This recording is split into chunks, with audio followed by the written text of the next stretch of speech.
Hey, welcome back to some guy having thoughts on graphic novels. I promise we have not forgotten the Bat Catalog project.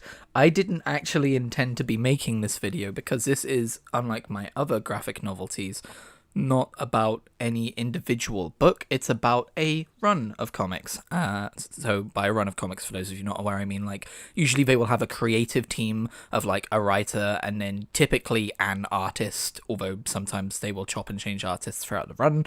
And in this case, it's Tom Taylor's Nightwing, which takes place over 7 volumes of comics. So yes, we're still doing the back catalogue. Don't worry about that.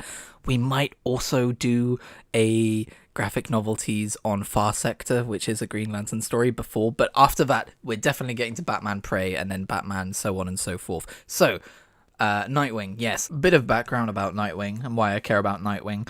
Probably the same reason everyone cares about Nightwing. He's just damn cool. He is the representation of actual progression of time and character development within a world of comics, which is something that you kind of don't see very often. I'm sure everyone already knows he was the original Robin, and he grew up, he kind of went to lead the Teen Titans, and eventually he took on the persona Nightwing, which is not just, Batman light, as it might seem from first glance.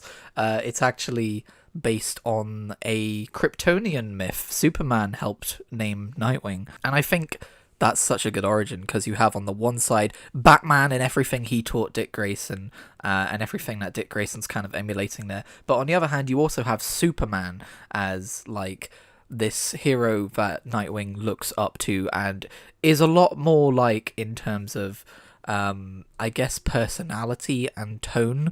He's kind of like a combination of the two. I would say they're his two dads, except Dick Grayson actually has 3 dads, and Superman is not one of those dads.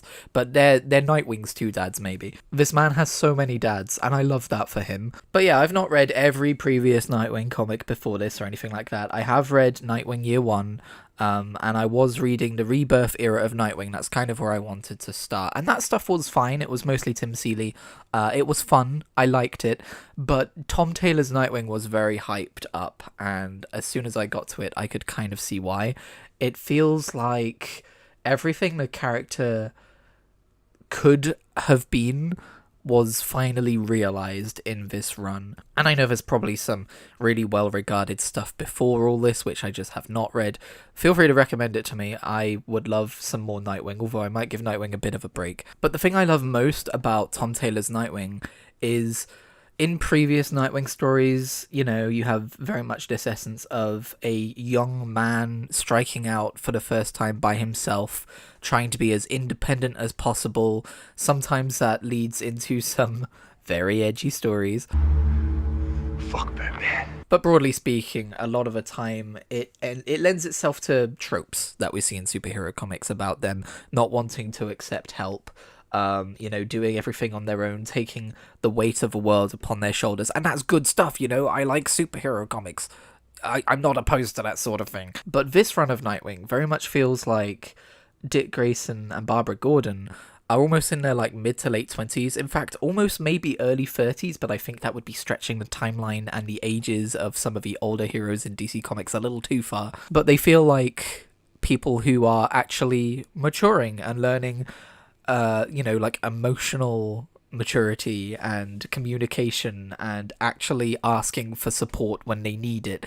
And that might sound kind of like lame as I say it out loud, but it's kind of what I didn't really realize I always wanted to see for Nightwing's character. It feels like actual character progression and growth, which is what I love about Nightwing in the first place, because he's not Robin anymore. He's continuing to grow and evolve, and that's so cool. And what we see a lot with like variant covers and stuff for this series as well is this constant reflection on his growth from Robin and then early versions of Nightwing in his different suits all the way to where he is now.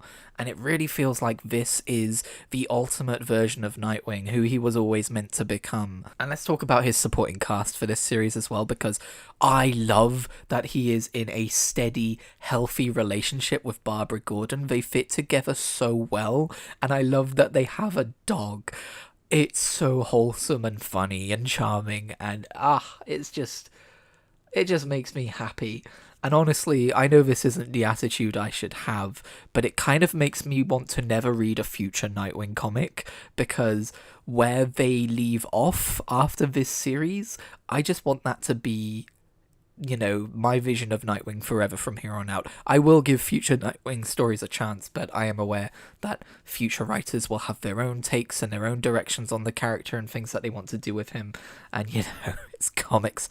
I've been burned before. But Barbara is so perfect for Dick because they are both members of the Bat family and they understand what the other goes through more than anyone else perhaps could, and they have such a long history, and just personality wise they're such a great match for each other. I love them together so much, dude. If any writer decides to break them up so that they can go and do their own thing with Dick Grayson, I'm coming for you. I mean, not really, but I will be frowning sternly in your direction. And while there are upsides and downsides to being so strongly connected to such a wide universe, for instance, this run starts during the is it the Infinite Frontier initiative and ends during the All In initiative, and I don't know the context surrounding those eras of DC Comics now, but because DC Comics seem to be compacting their eras to have these big giant events happen as often as possible, probably because they push comic sales. And so you get some things creeping into these Nightwing comics about, there's just been a giant war and suddenly people don't trust the Titans for some reason, and the Titans are suddenly more important than the Justice League and stuff. Tom Taylor does make that stuff fit into Nightwing's story pretty well, but some of it does, stick out a little bit. Maybe there's a little fly in the ointment there. However, I would argue that Nightwing's very existence as a character is a testament to the good side of being part of a broader, larger universe, because, I shouldn't harp on about the same point too long, but to me, he is the embodiment of evolution and change within DC Comics. I recently watched let me get his name. Alex Lennon, his fantastic videos on the entire history of Superman and the entire history of Batman. I strongly recommend those videos because it really gives you a sense of the macro level of storytelling within the DC universe. And while I think Nightwing is the biggest example of that, it's really fun to see. And the way that manifests within this run of Nightwing comics is you get to see that Nightwing is almost like the Superman of the second generation of heroes, like at one point in the Justice League literally come to him and they're like, we kind of want you to lead the Justice League. And I don't know if he ever says yes to that or not. I think the whole solution to that particular plotline is, I'm going to do my own thing with the Titans. But the fact that they would even consider him for that role and that it feels like a natural fit is just so cool. But my favorite thing is the supporting cast. It is clear how widely loved Dick Grayson is by everyone who knows him, in the hero community and beyond. And it's just so heartwarming to see. When he needs help, he gets help. And, there's a moment when he gets kidnapped and Barbara doesn't know what's going on. And it's great because Dick gets back in touch with Barbara and he's like, I'm fine, don't worry about it. I don't need help. It's fine. You can call them off because I know you've probably called people to come help. And she goes, okay, it's fine. I'll call them off. And then you just see these panels of the Titans and Batman and Superman, all these heroes who are rushing to help him. And they're like, okay, cool, false alarm, we're out. And that feels earned and so heartwarming. And one of the standout things of this run of comics for me has been the relationship between Dick Grayson and Bruce Wayne, because there's a lot of baggage there. There's a lot of history there.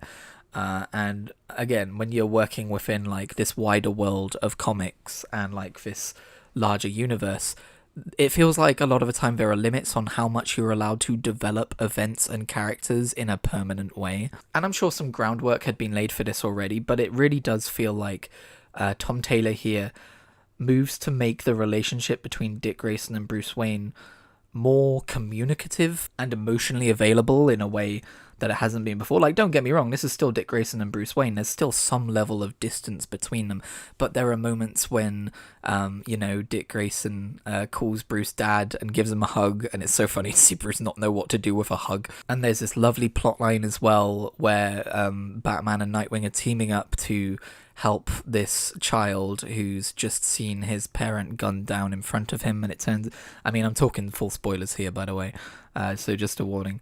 But there's a moment when we find out that his uncle killed his father, and he's doing it to try and get the inheritance money and everything.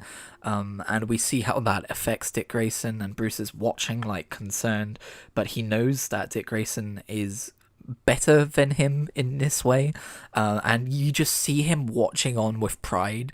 Like, we get Batman's POV for this story, and there's a moment when Nightwing takes a shot on his arm, and obviously he's got bullet repellent fabric and all that stuff, but it's still enough to knock a person down, any normal person. And then you see he doesn't get knocked down, and Batman's like, my son is not knocked down, and it's like, fuck yeah, Nightwing. And of course a lot of this is built off the back of Alfred has died at this point in the comics, and again, I don't know a lot about this era of comics, but thankfully I already knew that part going in.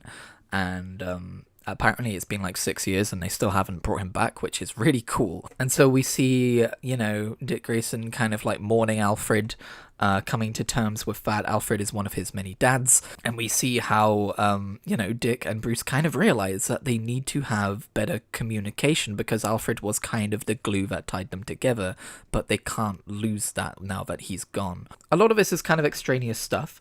The core plot of this run of Nightwing is kind of based around a guy called Heartless, who moves in to Bloodhaven and starts stealing people's hearts and using them himself, because he constantly needs to be using new hearts and having heart transplants and stuff like that. We also see that he is a psychopath who revels in the suffering of other people alongside his butler, kind of like a dark Bruce Wayne and Alfred Pennyworth there. And he watched the Graysons fall to their death, and he was inspired when he saw Dick Grayson's face watching it happen. Dark stuff. And yeah, Heartless is a fun villain.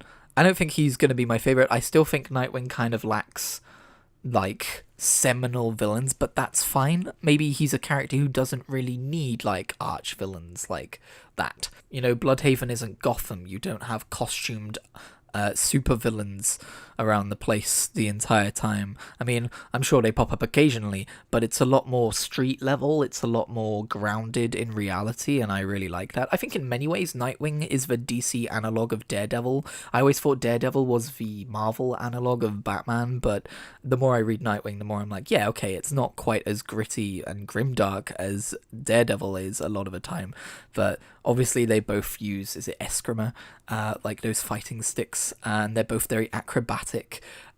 One's red, one's blue, but yeah, I think I love Daredevil as well, by the way, so I think Nightwing is kind of an analog to Daredevil in that way, except one's got the kind of inheritance syndrome thing going on, don't know if that's a thing, I just said that, and the other has got the whole church thing going on. They're different stories, they don't need to be exactly like each other. And while I should not have left it 13 minutes to do so, I really need to praise Bruno Redondo's art, because first of all, anyone who's been following the channel will remember when I was reviewing Batman Zero Year, and I said that obviously this isn't the same artist or the same person on colours, but I said use of colour in that comic was really great. I just didn't know if it fit a Batman comic. These like electric colours, and I think I even said it would probably fit a Nightwing comic better. And yeah, those kinds of colours are here in this comic, and the art style, to get back to Redondo, is, I think, perfect for Nightwing. It is a very beautiful set of books, although I read these on DC Universe Infinite. I do not own these physically. I could be persuaded to maybe get an omnibus. If there's a Tom Taylor's Nightwing omnibus, I might actually consider getting that. Maybe not right away, because I have just finished reading it digitally, but I could see that being a wishlist item for me. And a large part of that is due to the art, but also like this, I'm aware that this series has won awards, and at least one of those awards has been because of they do these crazy experimental issues sometimes. Like there is one, I think this was the award winner, where it is one long panorama, and I don't know if they've ever done an edition where you can like literally see it all in one great big long stretch of paper. That would be amazing. But the idea is left to right, go, go, go, go. It all connects, and you know, it's kind of like the comic book equivalent of a Daredevil hallway fight scene where it's just one long shot and they do one of those every season. The amount of planning and figuring out for that to work must have been insane. And it was just so cool. It was just so comic book. I don't know how to, like, put this into words which make sense. But I think one of the things I love about this run of Nightwing comics is they just feel like comic books. But I don't mean like, you know, they're worth a couple of quid and they're short and, you know, to be fair, they actually feel like premium graphic novel content at the same time. But they just feel like a lot of the time they know that we're here to have fun with it, you know? And so they have fun with the format too. Like, there have been pages where, like, it'll be multiple panels and it'll be like Nightwing chasing someone down a flight of stairs.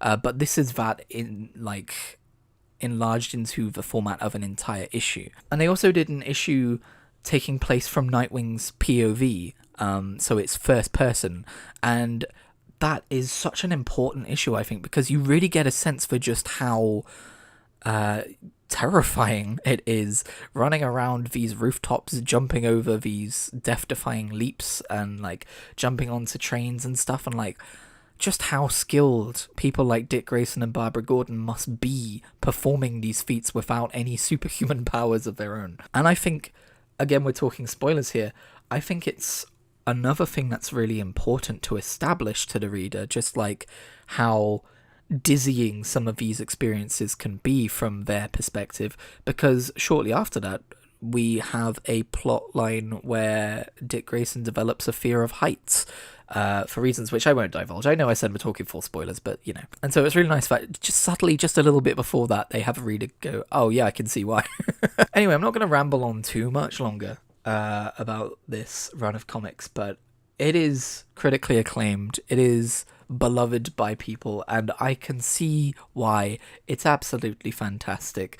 I wouldn't be surprised if it ends up being my favourite Nightwing run for a long time. Again, though, feel free to drop me some recommendations of older stuff. I'm probably going to go finish reading Fast Sector, and then I will read Batman Prey, and we will be back on the Bat catalogue. I was intentionally kind of padding out Bat catalogue videos, because, as I've mentioned, I've got the Long Halloween coming in compact comic format, because for some reason that was not part of the Eagle Moss collection, and it seems like a pretty well regarded and important early Batman story to slot into the Bat catalogue there, and it's not out until early October. But I didn't quite mean to put the entire series on hold until then. I just got distracted. Okay, this happens a lot. At least they're Bat related distractions, right? Anyway, please like this if you liked it, subscribe for more, and I will catch you in the next one.